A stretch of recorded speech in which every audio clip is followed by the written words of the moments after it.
guest today is Abdulrahman, a young American converted to Islam in an early age. Let us hear his story. I was born into a Christian family, but we weren't very practicing. We would go to church just a few times a year for Christmas and Easter and the holidays.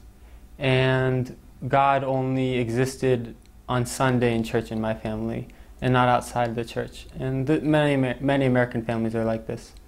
I've always been a very logical thinker, and when I was about 11 or 12 years old and I started thinking for myself, I asked myself, does God exist? And this question I felt was pushed on me by a clash between science and religion, or rationality and religion in America. And I think that tradition goes back to the Christian church in Europe. And there were always issues between the Catholic Church and science and advancement. And when I compared what I saw in the Bible and what I knew of the Trinity and the other Christian beliefs compared to science and evolution and evidence, I leaned towards the side of science, and I chose not to believe in God. Abdulrahman came to Jordan in a scholarship to study Arabic language with a group of other students. Among them is Jalal, who lives with Abdulrahman in the same apartment.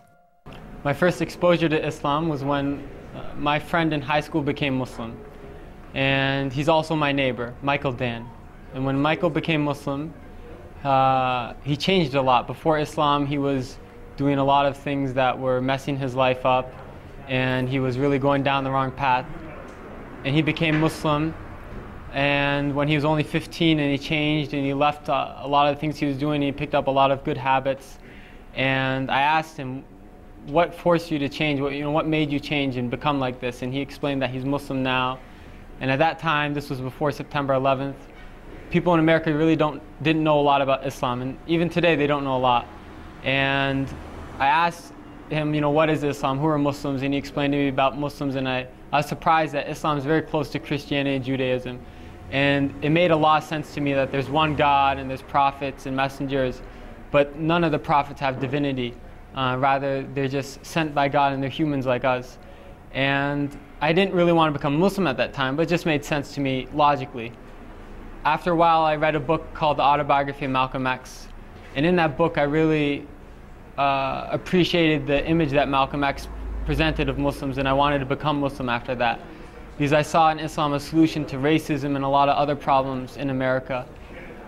But I didn't believe in God.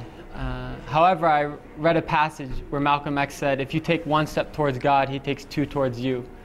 So I left eating pork, and I left some of the things that are prohibited in Islam with the intention that God guide me. And I learned more and more about Islam, and I was surprised that the more I asked questions, the more answers I found, and the answers always made sense to me. And I read about the miracles of the Quran, scientific miracles of the Quran. And they're many. I got to know Abdulrahman through a program funded by the State Department called the Critical Language Scholarship, in which we spent 2 months studying in an Arabic country, and it happens to be Amman, Jordan this year. And so this is where I got to know Abdulrahman first. I actually first met him at an orientation that we had in Washington, D.C. Several things that I think are very special about Abdulrahman was that, number one, he converted to Islam, but he converted with a knowledge of Islam. He's not a convert that doesn't know anything about Islam. He's one that's serious about studying Arabic. He recites the Quran on a regular basis. I always see him reciting the Quran before class. Usually in his free time, he'll be reciting the Quran. He does it very serious about how he pronounces the words, how he speaks, how he engages with everyone else.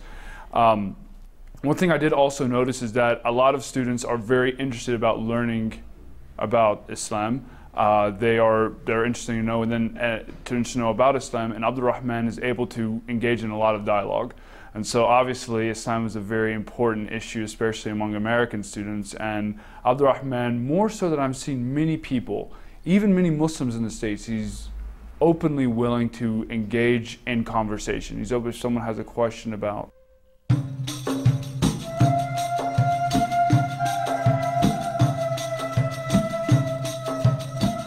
We are now with Abdulrahman in Acre Center. where he takes intensive courses in Arabic language.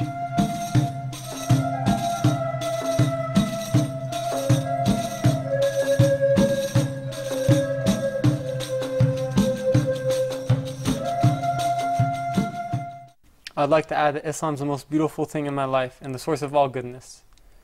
It's a message that every soul finds tranquility with, and a sense of purpose and fulfillment and true happiness. And I encourage everyone to take a step towards God, and they'll find that God takes 2 steps towards them. Because this is a light from Allah. And any way you look at the light, it comes out to be true. And so if you ask questions and you prefer to look at it from science or from your soul or from people, go whichever way you want, and I'm sure that you will find that this is the message you've always been looking for.